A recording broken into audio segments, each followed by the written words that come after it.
من چرا اینقدر تو رو دوست دارم، تو که دستات از سر من دوره.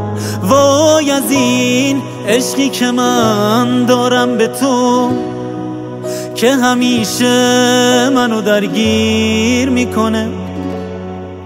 من چرا اینقدر تو رو دوست دارم که نمیتونم از این خونه برم.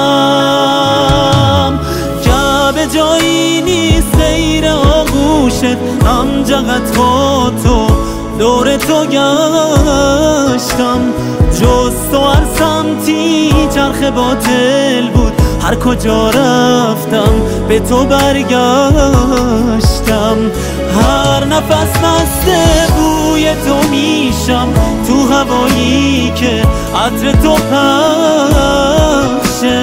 عشقت اونجا که باطنش خوبه، هرچی رو داره ساده میبخشه.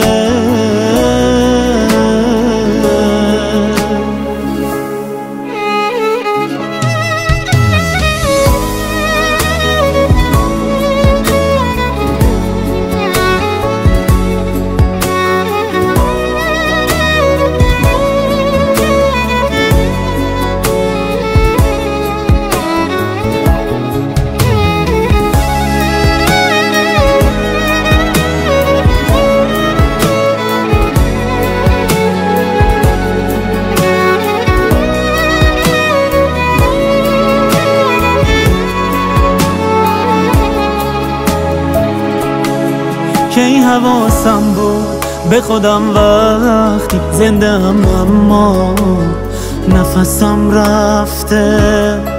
عصر تاریخی غرق تو بودم که شب و روزم پشت هم رفته.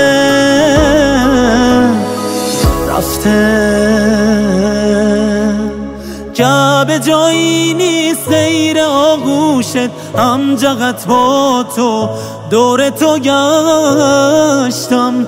جز تو هر سمتی چرخ باطل بود، هر کجا رفتم به تو برگشتم.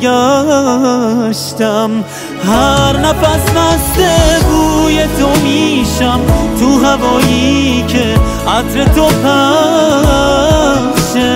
عشقت اونجا که باطنش خوبه، هرچی رو داره ساده میبخشه.